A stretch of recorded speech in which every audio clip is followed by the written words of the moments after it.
Hello again, everyone. The Buckeyes had last week off, and now the number 15th ranked Wisconsin Badgers come into the Horseshoe, licking their wounds from a last-second upset win at home last week against Michigan State. So could the Badgers take out their frustrations on the Buckeyes, or would Ohio State come out firing on all cylinders after their bye? Well, it was the Badgers who got on the board first. Wilson finds Monte Ball, who's going to weave through traffic and get into the end zone for a 7-0 Wisconsin lead. And the Buckeyes flirted with some big plays, but settled for just a field goal heading into the second half. And in the second half, Braxton Miller took over the game. Here, off the play fake, Miller keeps it and runs it in. 10-7 OSU. Same score. This time Miller hands off to Jordan Hall, and he finds the end zone. 17-7 Buckeyes. Another TD by Ball made it 17-14, but out of the shotgun from 44 yards out, Miller keeps it, and he waltzes into the end zone, make it 26-14 OSU. But here come the Badgers, down 26-21. Wilson off the pump fake, finds a wide open Jared Aberdreebus. Badgers up with just a minute and a half left. Cue the Miller show. Down 29-26. Buckeyes need a miracle, and Braxton delivers. Are you kidding me? In the end zone, finding Drew Basil, and for the second week in a row, the Badgers are upset on their opponent's last drive of the game. A thriller, no pun intended for this time of year, in Columbus after the 33-29 final. And 2-5 Miami hosting 2-6 Buffalo. Somebody has to get big win number 3 on a gorgeous day in Oxford. Second play of the game, Zach Dysert on the draft back. An easy pitch and catch to a wide open Dewan Scott. A 71-yard touchdown reception. The Red Hawks off and running early. But a familiar face for the Buffaloes wouldn't back down. That's former Bearcat Chaz Anderson, who goes up top and finds Alex Nuez. A 60-yard bomb for Anderson. That goes for 6 as well. Dysert again.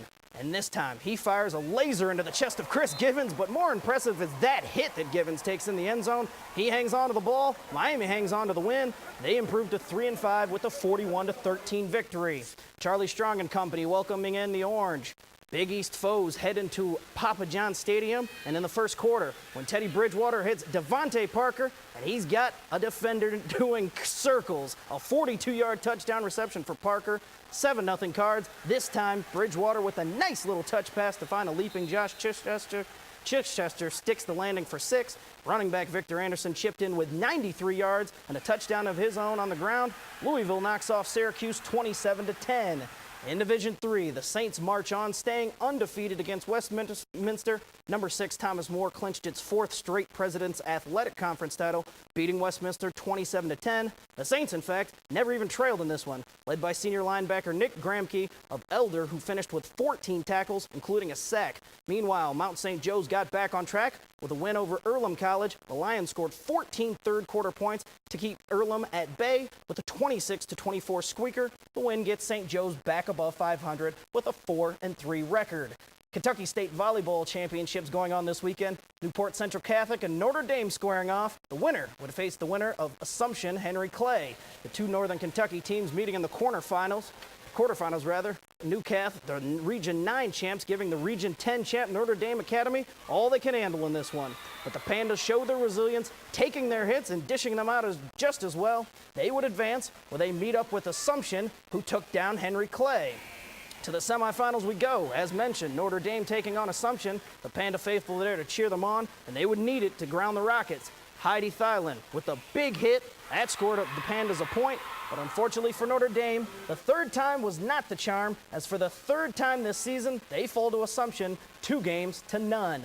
And coming off the bye, most teams feel well rested and close to 100%, except the Bengals won't have that feeling because they won't have their starting running back Cedric Benson. But the show goes on, and Cincinnati will have to try for their 4th straight win without him because of his 1-game suspension.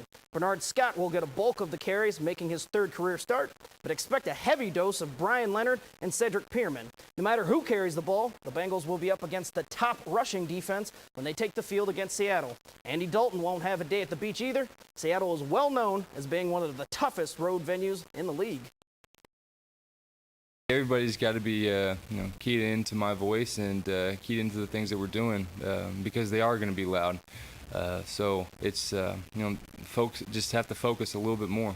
They're talented, even though they don't have the winning record, but they do have talent. So, we're going to have our hands full. They're not going to lay down. We just got to be on the same page, execute like always, and the main thing is not let it change anything about us. I mean, just go out there and do what we do, and crowd noise is crowd noise. That's it for sports. We're back with more after this.